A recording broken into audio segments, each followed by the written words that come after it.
Okay, everyone. I think we're going to go ahead and get started. Thank you all for joining us. This is the first in a two-part series about year-end giving.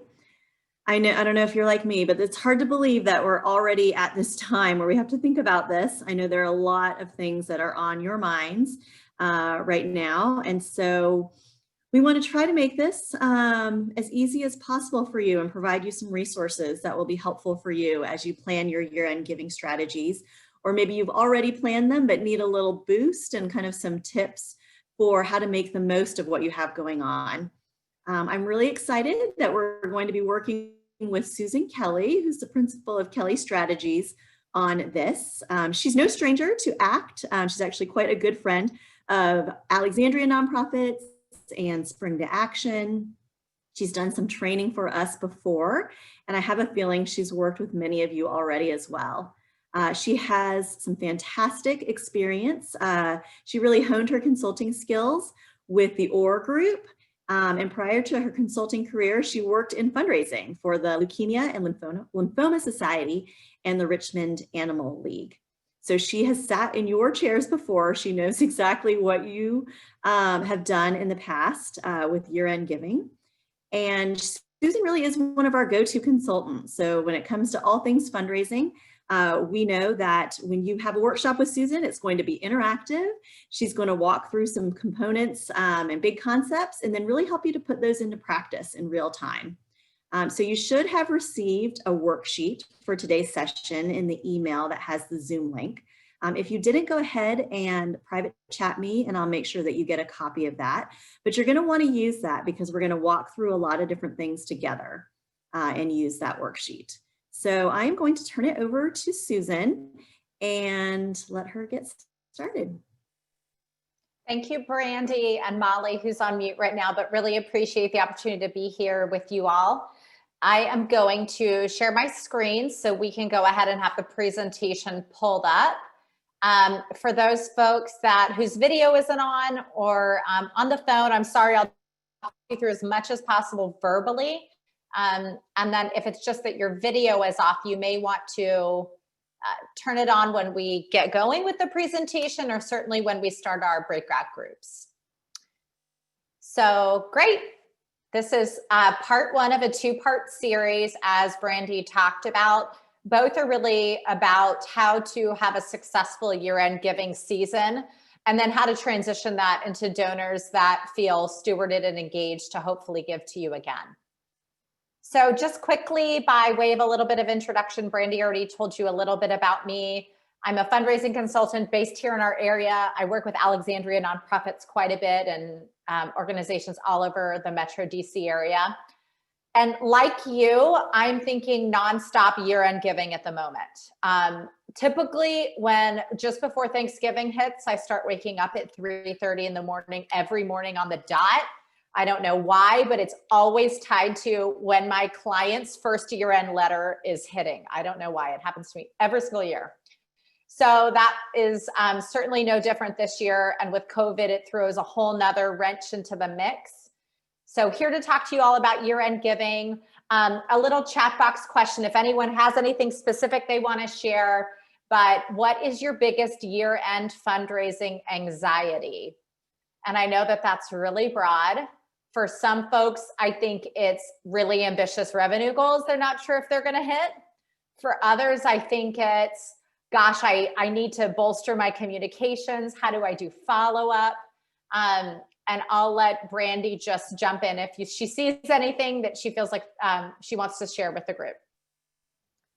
Yeah, that's a great question. So I hear how to make our messaging and ask stand out, how to not burden folks and seem needy or beggy. Someone else has said segmenting when it comes to segmenting lists, retaining donors from the year before. Mm-hmm. Another one is getting it written and done and produced in a timely way. Already feels like things are running behind and feeling like things are already late. Yep. That last one, I mean, all of those stresses I've certainly heard before. It's the last one that generally gets me the most, which is feeling behind. As you all know, we're 6 weeks out.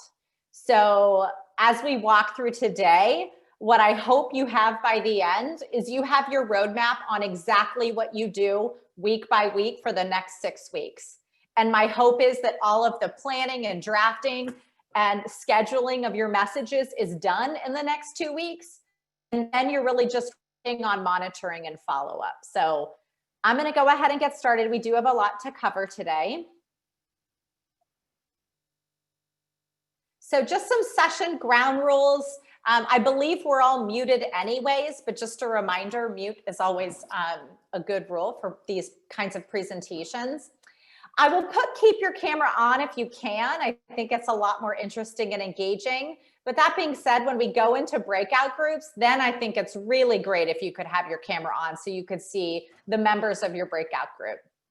The next is really be open to new ideas. I feel like when I work with nonprofits, and I remember when I worked in nonprofits, like we always had a standard what we do at the end of the year. It's like 1 letter, 2 emails, and these posts. And there was a standard formula you followed. And I just think that today you're going to hear some new ideas. And so let's just be open to the idea of donor engagement changes, donor stewardship changes. Certainly our economy and the way nonprofits are trying to fundraise is also changing. So let's just be open as possible. We are going to break out into small groups of 4 to 5 people. I think 4 times. So each time you enter, I want to make sure each person has an opportunity to talk, to say something, really to engage with your peers. If you have questions kind of throughout, you can post them in the chat box. Brandy is going to monitor the chat box as I kind of go through the presentation. And we'll have opportunities kind of during slides and then after we tackle big year-end topics to address some of those questions. And if there's questions we don't get to at the end, I can take them there, or I'll also provide you with my email address so you can send me any follow-up questions. And then the last is, feel free to use the Zoom reactions. For folks that know Zoom, give me the thumbs up, tell me you understand something. And of course, if you don't understand something, jump into that chat box. So this is how I've planned out our session today. First, we're going to talk a little bit about what it means to fundraise right now. There's going to be some stats shared, how COVID is impacting giving, and then really what is the importance of thinking now and thinking how do we transform year-end giving or amplify it so that it really resonates with this day and age. Then I'm going to give an overview of year-end giving, and if you've taken a look already at the template that I developed, there's really like 5 main topics we're going to cover as it pertains to year-end giving. So with you all, I'm going to do a topic review of, for instance, the first topic. Then we're going to get into a breakout group of about 7 minutes with a few of your peers to kind of tackle some of those questions, that particular topic. And then we're going to come back together and give you an opportunity to fill out that section of your template, to debrief together as a group, and then I can also answer any questions at that point. And then at the end, we're going to do some closing thoughts and questions, but we will have you out of here at 1:30. So fundraising during COVID, we've all been through it now, but let's talk about a couple benchmarks. So these stats right here were done by a study from Fidelity Charitable during the spring after COVID had kind of already set in for a few months. There were about 1,800 adults who were surveyed who donated at least $1,000 during 2019. So as you can see from the first benchmark, 93% of donors were really, or 93% of nonprofits really felt like their donors would give less this year. But when they really talked to the donors, 54% said they would plan to maintain their giving. 25% said they would increase their giving. And then for those that said that they would decrease, really economic concern was the primary cause. No surprise to anyone. 58% of donors said really to give to address domestic issues. And that last bullet I really want to point you to, which is most donors didn't plan on shifting their giving to different organizations in light of the pandemic. They wanted to stay the course with their current nonprofits. I think now some of the more recent statistics, although the studies are kind of happening as we speak on what has happened during COVID and giving, there is a lot of opportunity to message to new prospective donors that maybe hadn't been engaged in your cause to begin with, if you are doing something now that feels especially relevant and timely. So fundraising during COVID and beyond. I really started to think about, especially the groups I'm working with now, how I'm working to transition their way of fundraising into a way that feels really pertinent for this time. I also think, though, that generally a lot of the changes that nonprofits will make in terms of improving their overall fundraising strategy and donor engagement are going to pay dividends for years and years to come, because this is really how we're meant to do fundraising. It's of course beginning with a shift from transactional fundraising to personal fundraising, which means, we don't just send out the blanket letter. We really think about donor segments, about how to engage with these people, about what are the messages that make the most sense. And we're thinking of them less as the $25 check or the $50 check, but we're thinking about how do we help show even annual fund level donors, lower level donors, the importance of their giving to our reality as an organization today. We're going to really do a focus on donor retention. Donor retention stats have been all over the place for the last, decades, but generally first-time donor retention usually hovers somewhere around 25 or 28%. Average donor retention is usually like around 48%, meaning as a first-time donor to a nonprofit, you're only going to maybe get back 25 or 28% of those donors. So I think really focusing on stewardship and retention is key. We're going to tackle that quite a bit also in part 2 of this series. We're going to amplify efforts with mid and major donors. And I add mid in there because a lot of nonprofits, we think about our donors and then we think about the couple of major donors. We really need to also start focusing on mid-level groups that have the potential to be cultivated and stewarded to hopefully give it those major amounts at some point in the future. And then conducting meaningful follow-up. So that's not just you throw your letter, you throw your email out there and you see what comes in. There's a little bit of that, but then there's what did we learn and how can we remind people without, I'll pull to one of the comments at the beginning about your fundraising anxiety, feeling needy or beggy. And I get that. And as a fundraiser, I feel like we just have to put that out of our mind.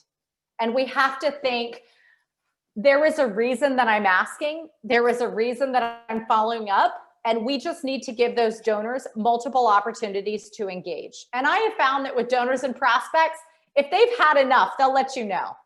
But until that point, especially with a year like this, I think the meaningful follow-up is really important.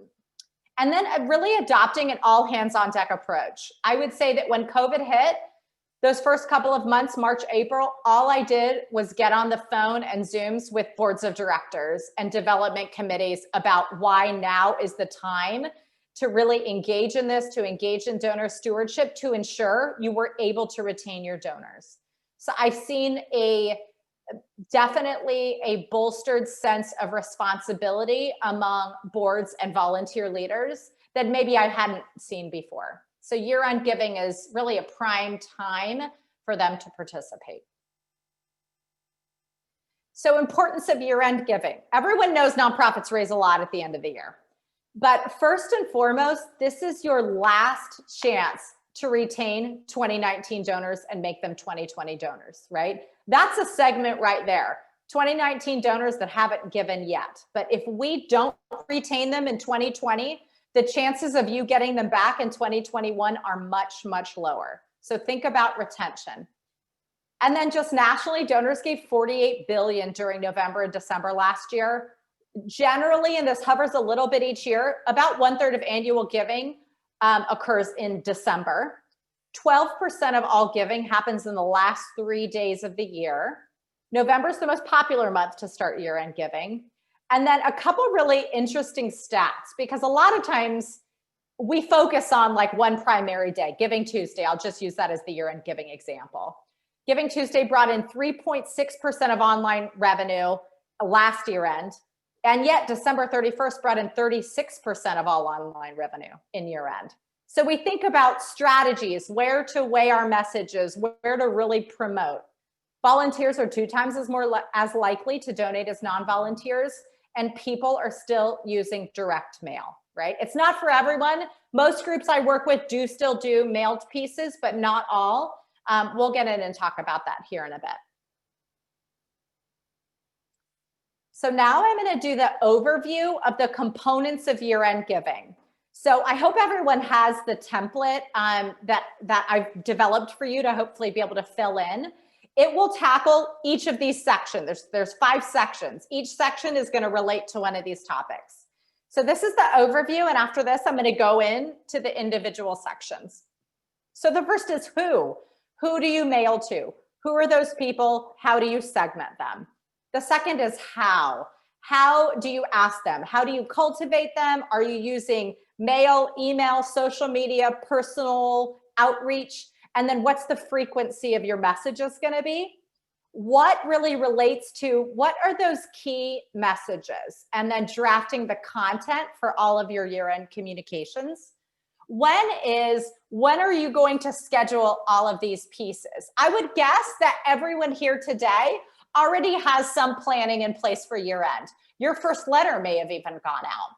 But what I do and what I'm doing with all of my clients right now is we have a week by week timeline with to-dos that we know we need to hit on in order to get through 12/31 and give us the best chance at revenue success.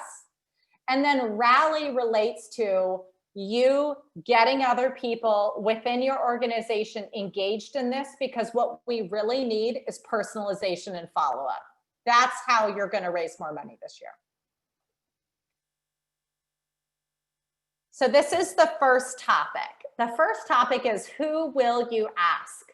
So the first part of that is what are your constituent types? And I feel like sometimes I work with an organization and they really just think of it within a small amount. I don't want to ask anyone who's already given this year. I'm only going to ask this very distinct group of individuals.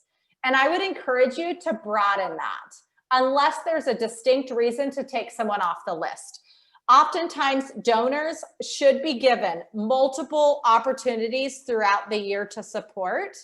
So right now, certainly you're thinking about individuals, you're thinking about companies, foundations sometimes will give an extra gift at the year end.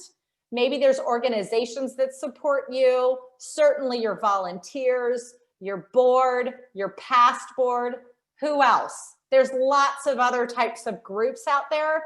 And I think broaden that list as big as possible. And it doesn't mean everyone gets the 3 segmented letters.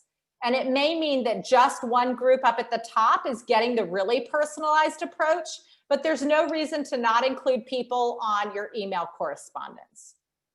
So when you are pulling your lists, go ahead and pull the giant list with all giving info and contact information.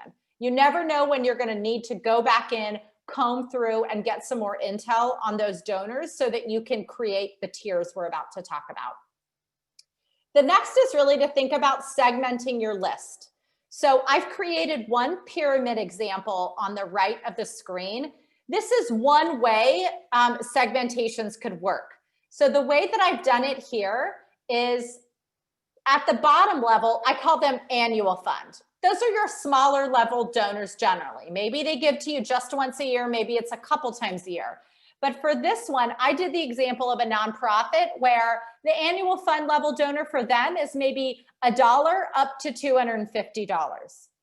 And then we think about a mid-level segment. And that's really, who are those donors that if you got that $250, $300, $400 gift, you would be like, okay, you would look twice at it. Maybe it's not a giant gift where you would be like really looking, immediately jumping on the phone, but it feels like an extra nice gift. I call that mid-level. That's a specific category where if you cultivate a mid-level group, they will be more likely to perform as major donors this year, next year, or in the years to come. And then of course your major level. All nonprofits generally know how much they think of as a major level. So here I've put it at $500 and above. For your group, it may be $1,000 and above or $2,500 and above. And then always at the top, there's special circumstances. So maybe it's your board of directors you want to solicit in a different way. It's someone that has recently given you a grant or a big gift that you want to touch base with and see if they want to make an additional gift at year end. So there are usually some special circumstances that you don't want to solicit in the traditional ways, or you don't want to slot into any particular segment. So for mid-level on up, what I do when I pull that big list and I create what is my mid-level and up list, I try to, as many times as possible, review it and assign a volunteer or connector that when we get to the follow-up stage can really help with the follow-up. So that's the first topic. And now I'll explain a little bit about how we're going to go. And I want to pull up and share so I can show you what I'm talking about. So this is the template for those that are on video or can see the video. I've developed a template that is really easy to type into, or perhaps you printed it out and you're going to handwrite in. But as we go through, as you go out into your breakout sessions, your peers share some great ideas they have, I encourage you, start to think about all of these sections. So for the great breakout groups, I've listed a few questions in here. And these are just questions that your breakout group can discuss to kind of get you thinking. And then really from here, constituent types, donor segments, connectors, and remaining tasks, that's for you as an individual to fill out based on your organization specifically. But all of this is meant to, at the end, you can see how we'll go topic by topic, give you a pretty well thought out year-end planning template. So I'm going to pause there, and I think Molly's going to break us out into groups. I will kind of pop in and out. You'll have about 7 minutes in this breakout group, and then we'll all come back together and debrief, and I can take any kind of lingering questions from the groups at that time. Okay, Molly, I turn it over to you.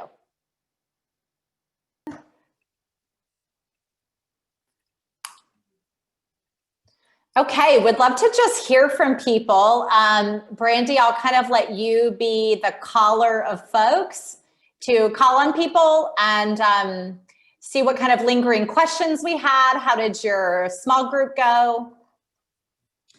Yeah, feel free if you want to put something in the chat, or if anybody wants to take themselves off mute really quickly just to say any questions or just kind of a debrief of what was discussed.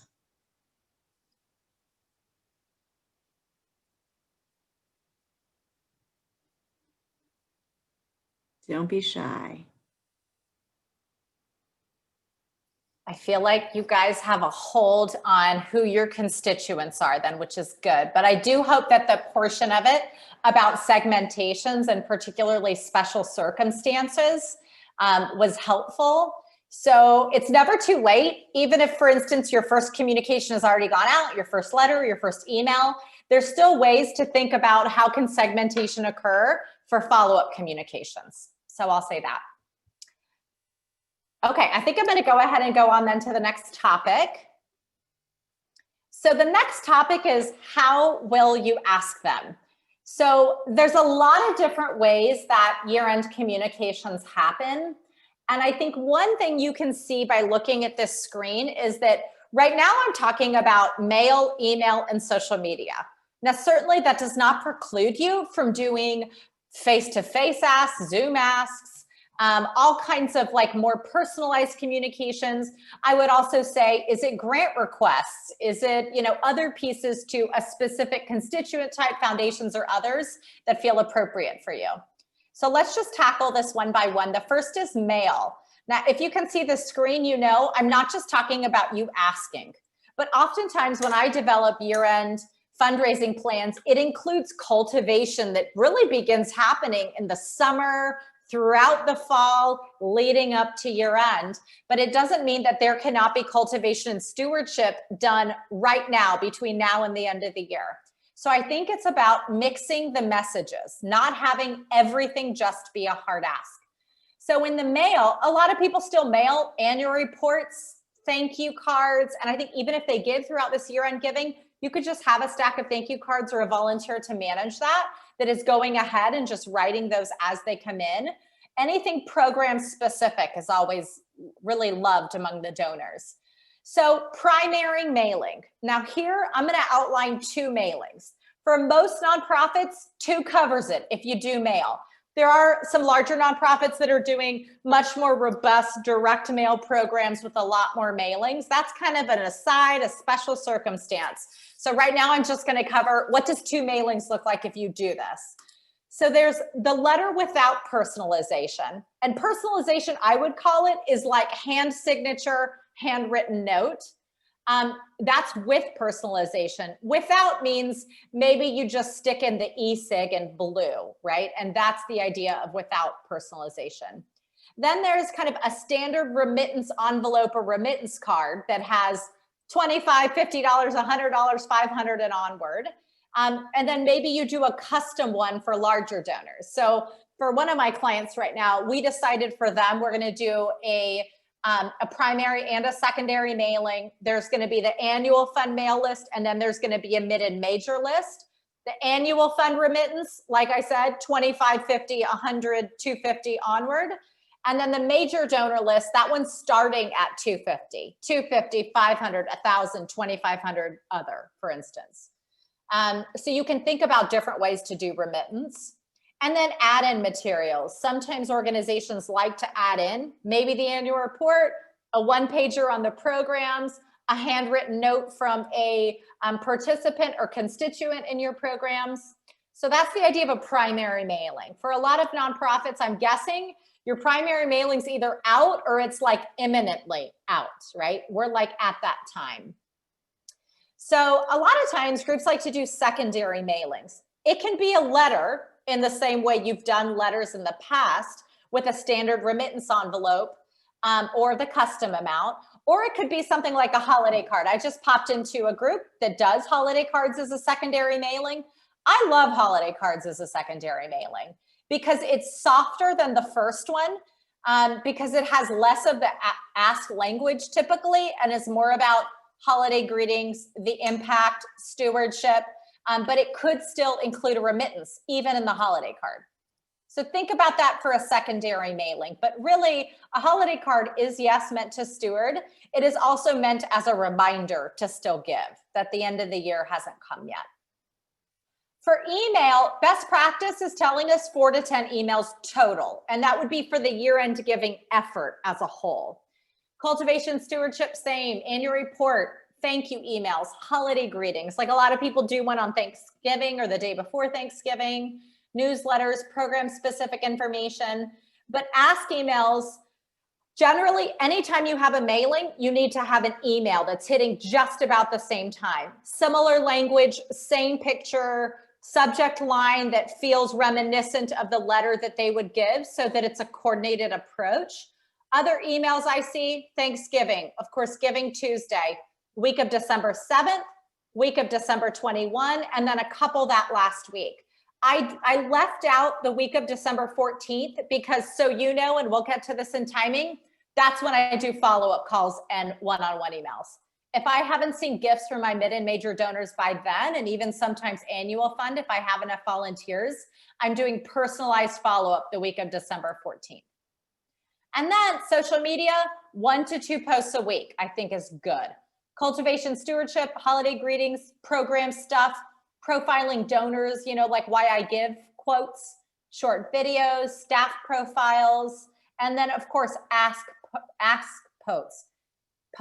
Giving Tuesday, if you've got a match for your year end, maybe your board put up like $10,000 or something, you could say we're 50% to goal or whatever the update is for you. I love it when I see like the weekly themes, Thankful Thursday, I'm thankful for you, our donors, our constituents, our foundations. Every time emails go out and letters go out, social media goes out too. And then of course the push the final week. Don't forget, I think that last stat was 31% of all online giving at year end is happening on that very last day. So this is the overview of mail, email, social media. I'm going to let Molly now break you guys into your breakout groups for another session, talk through this, fill out that portion of your template, and then we'll regroup.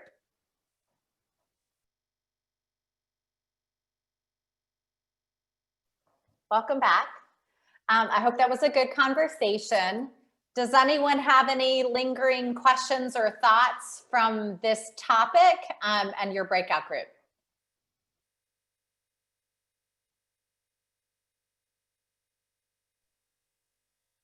Right, I don't see anything in the chat yet, but feel free to add any questions in the chat or any comments, or if you want to take yourself quickly off of mute to share anything, please feel free to do so.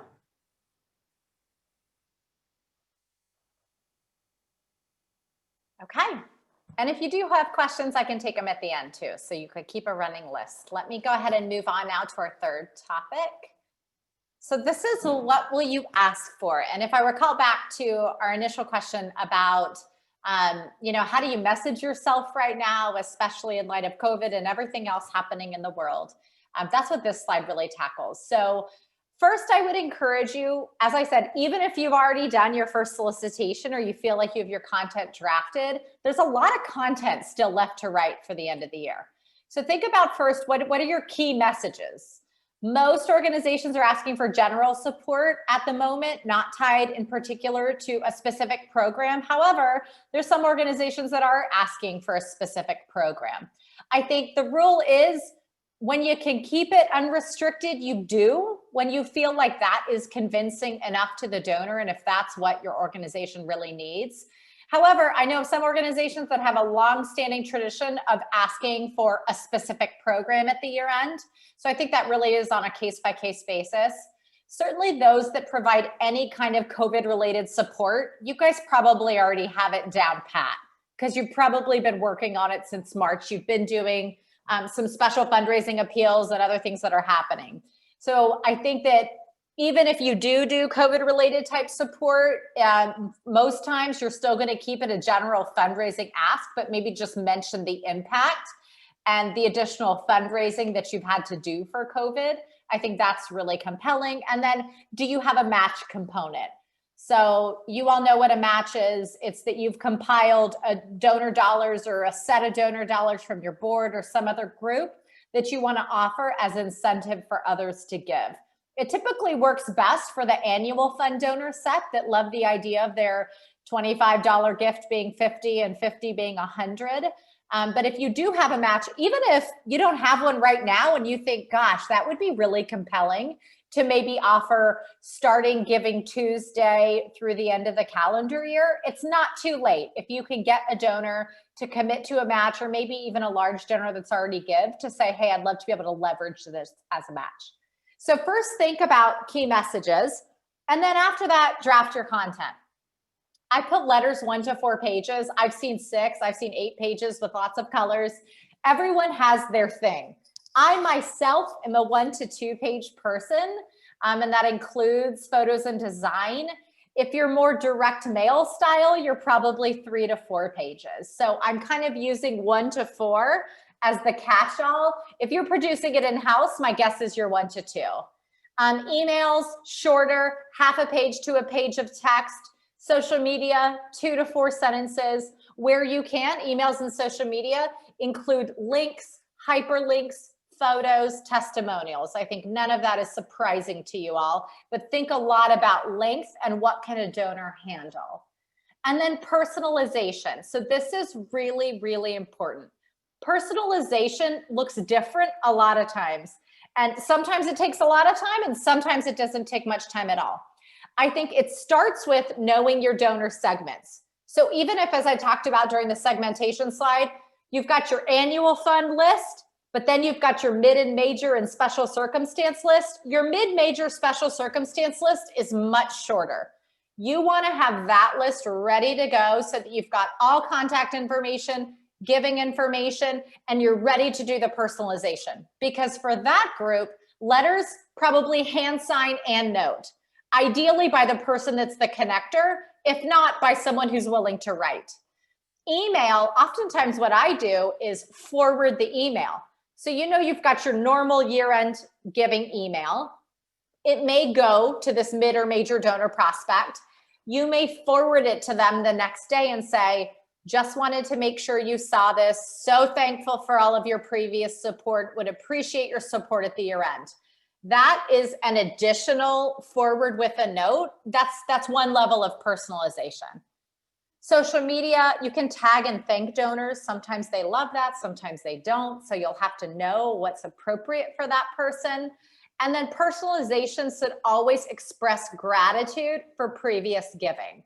So that's why you want to have a really good donor and prospect list, so that you know the people that have been donors. Maybe they haven't been in a couple years, and you put something like, you know, have missed your support, would really love to be able to count on you again in 2020, right? Like, we want to personalize it as much as possible so that they know and understand that you get their contributions, that you understand their level of contributions and when was the last time they gave. So this is the what will you ask for. Molly, I'll let you take it away back to breakouts.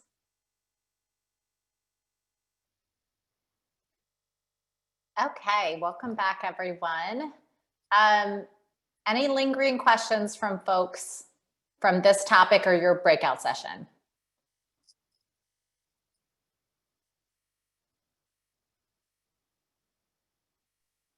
I see one question in the chat, and it is, can you share about why you have a 1 to 4 page letter? That seems long. So I used to be the person that would only do a 1-page letter. I liked it one-sided, a couple of photos, and the signature at the end. And that was me for like probably 10 years. And then I started working with a couple of other organizations that would do 2-page letters. And I saw how much additional content and stewardship language could be fit in 2 pages, more photos, sometimes a really neat program infographic. So then I became the adopter of the 2-page letter.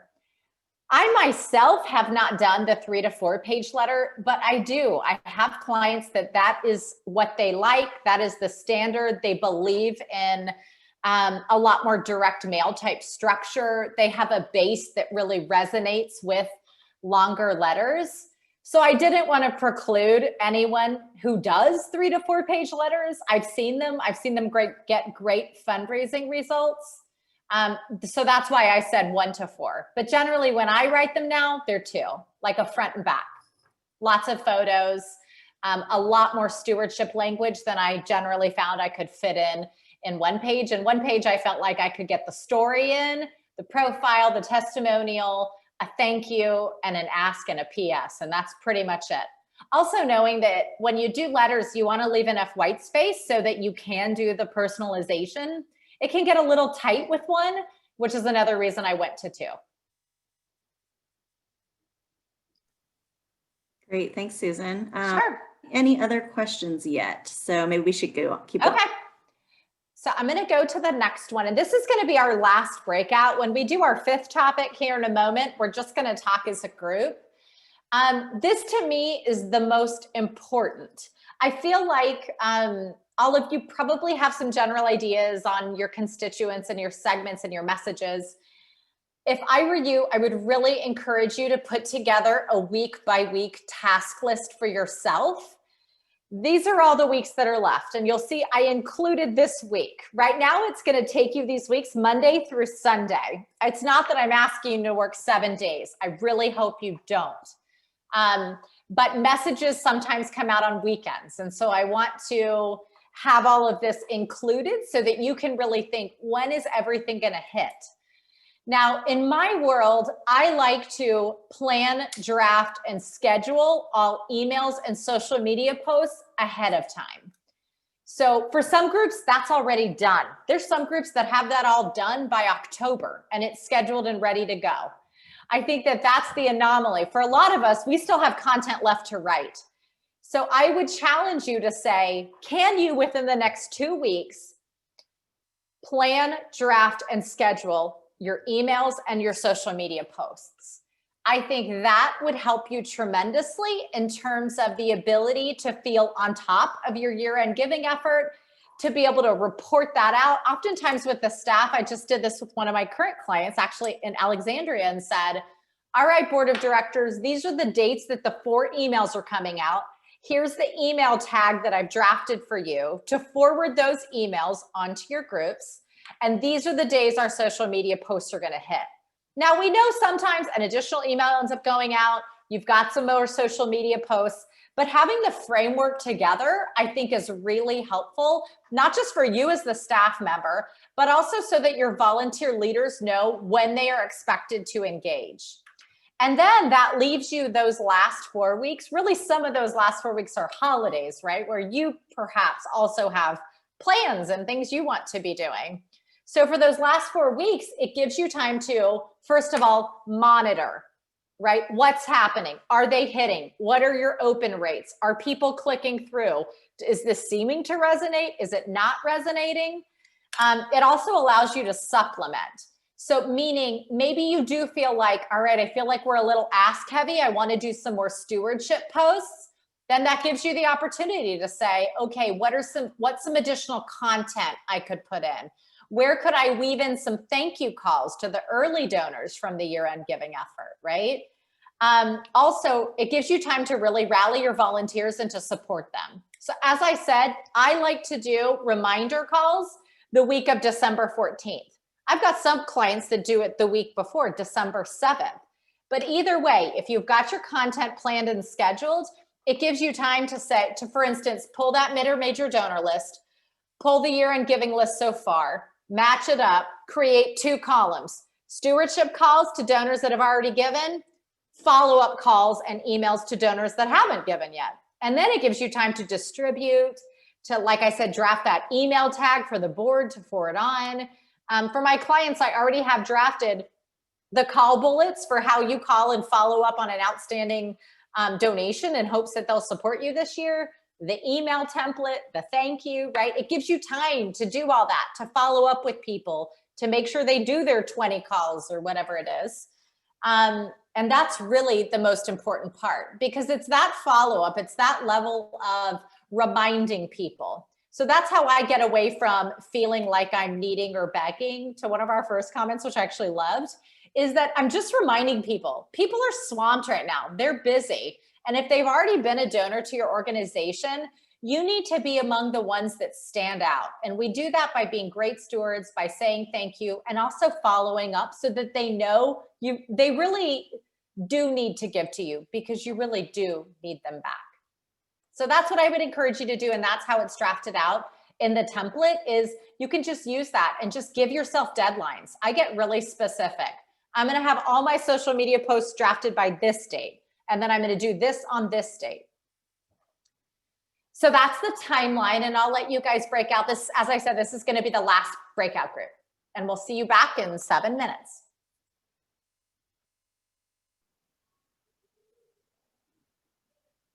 All right, welcome back, everybody. So how was that? And any lingering questions? How does the idea of a 6-week timeline feel? Is it overwhelming? Is it like empowering and helpful?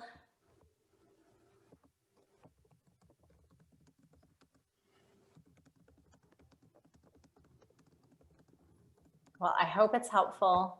I find them helpful, especially if I feel like I can get all of my content written quickly. Yeah, we have a few comments in the chat that I can read. Okay, thanks. One is very helpful. I love a schedule. Great. Another one is empowering, but not sure I can do it, but I'm willing to try. Yeah. You know, I feel like with everything, we try to make the messaging just perfect or sound different and exciting this year. And at the end of the day, the donors that really know us and care about us, they'll probably give to you regardless of the letter you send. So don't let the specific content weigh you down so much that it's late getting out, that it's late sending, that you don't make the follow-up call. I think just coming from that position of genuinely having a really thoughtful ask, being thankful of previous giving, and just telling them that you know, your organization is ready to enact all their dollars for good. I think that's the most important part. So I've worked with some organizations. I remember this one that I worked with. They said, this year I want the year-end appeal to be printed by the printer and to come out on this card stock that is like the shape of a house. And I'm like, okay, that's cool. You're going to spend a lot more money. And how much more time is it going to take you to get out the door? And so I really encourage you, you just need to get it out. You need to get your asks out so that you have time to follow up. That's the most important part, because this is our only opportunity. And if that first ask doesn't hit till second week of December, you're behind the 8 ball. So it's time to go ahead and start the season of asking if it hasn't yet. Okay, let's go to our last topic, which is who can you rally to help?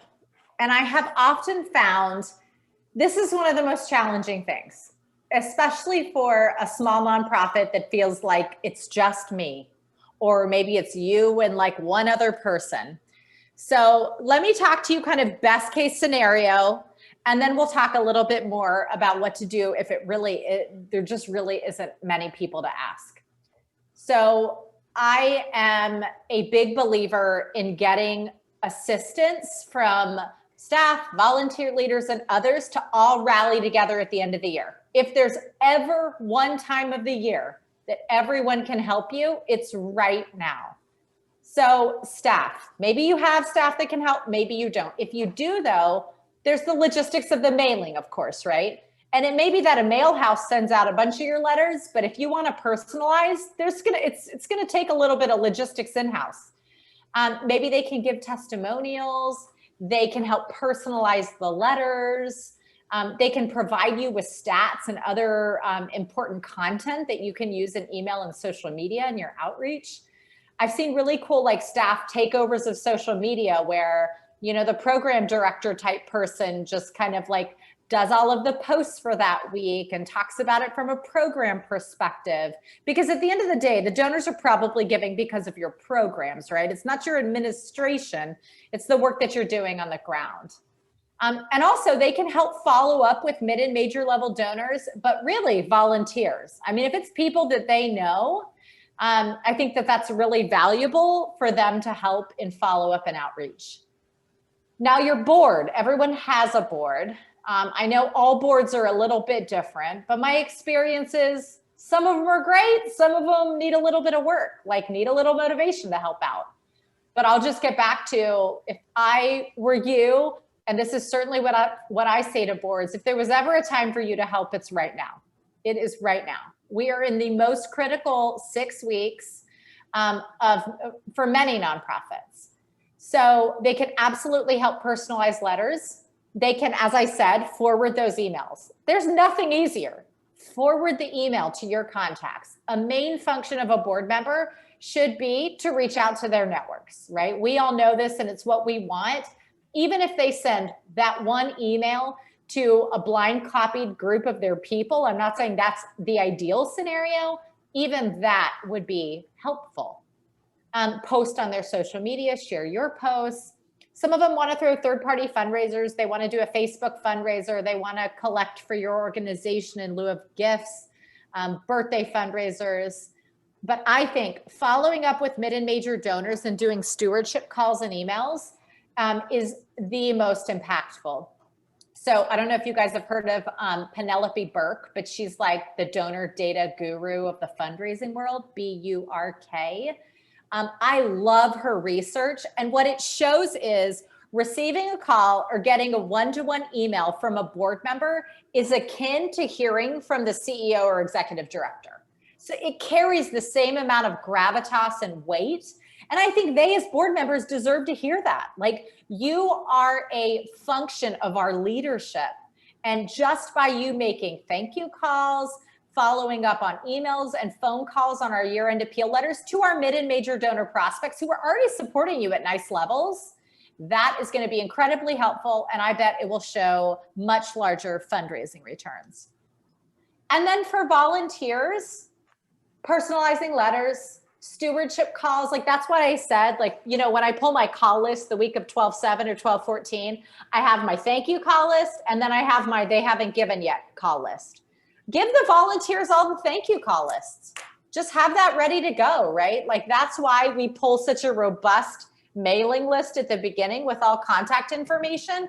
They don't have to know how much the donor gave or anything, nor should they. They just need to know, here are people that have given in the last 3 weeks. Here's a call template. Here's a little email you can send them, and then just divvy them out. Give the volunteers all the stewardship calls, and then they can follow up with annual fund level donors. So if you've got people that are really willing to, I would give them the lower level donors, right? Because you want the mid and major donors to really hear from staff or board, but I think you could give the volunteers any lower level donors. And maybe you just pull it and you say, you know, if annual fund was 1 to 249, you just pull people from that are 100 to 249 and you give those to the volunteers. I think that would work well, but I think even if a lot of this doesn't resonate with you, or it's not something that's doable for your organization, find some help somewhere. That's why getting the content drafted the next couple of weeks, it allows you the time to really rally and support the people that should be helping you. So we're not going to go into breakout for this one because we want to make sure and have time to wrap here in just another minute or so. But does this resonate with folks? What concerns do you have? Any questions about this topic?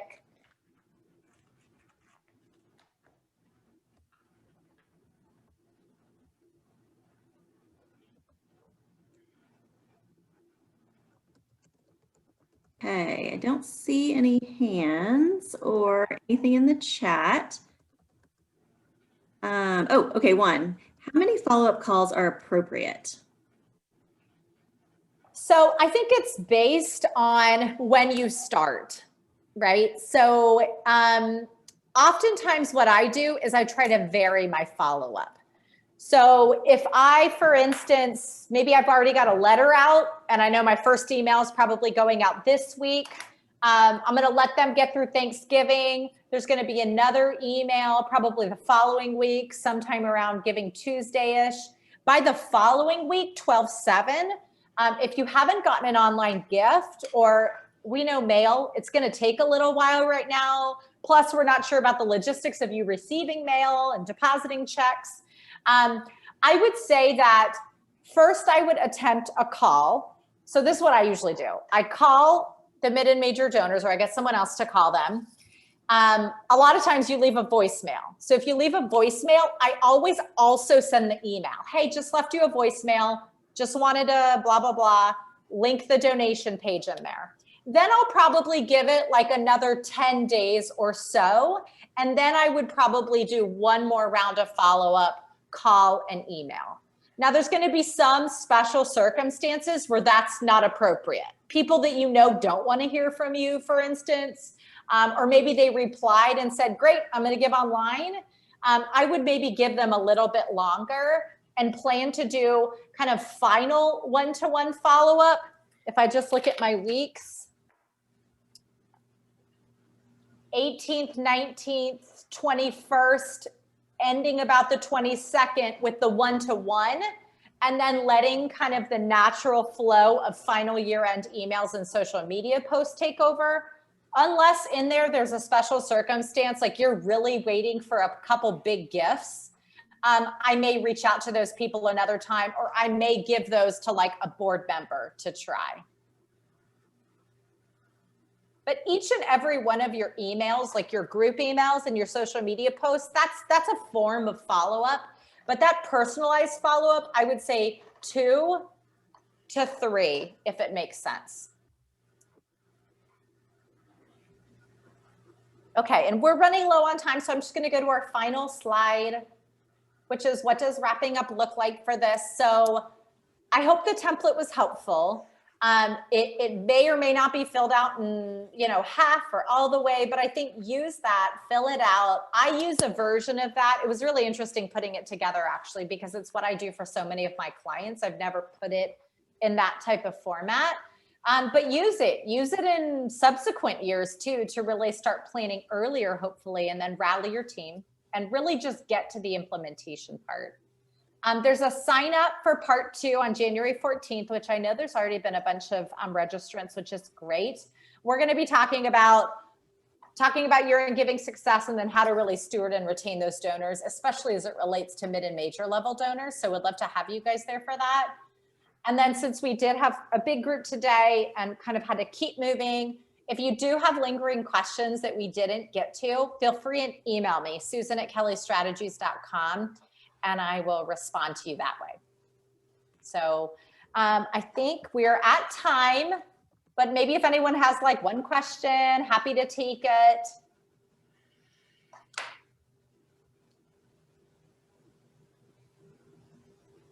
Okay, well, I want to be mindful of time.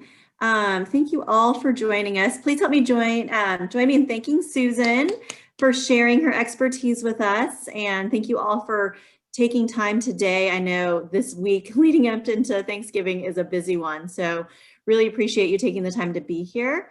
And wanted to ask you a few questions, but I don't want to take the rest of your time. So I'm going to send out a quick survey. If you want to just provide your feedback, that would be helpful so we know in planning the next session, just timing wise, how the breakout sessions worked. As always, feel free to send me an email if you have any other comments. And we look forward to seeing you back in January. But it was very kind of Susan to give you her email. So if there are lingering questions, please don't hesitate to reach out to her. And again, if there's anything else that you need. Looks like Mary Lee has one quick question. What do you think is the best donor database?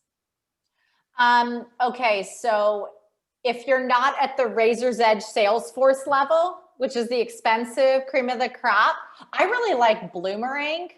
A lot of my clients are on Bloomerang now. It's like Boomerang, but with an L. Almost all those databases, the fee is based on the number of constituent records you have. Most that I see now are using Bloomerang, Neon CRM, Salsa. I've seen some Salsas lately, but like all really to use, easy, intuitive. They have their own email platforms, really easy online donation functionality. Lots of good ones, but great question. Feel free and send me emails. Good luck to everyone. You can do it. Great. Thank you Happy all. Thanksgiving. We'll Bye. see you soon. Happy Bye. Thanksgiving.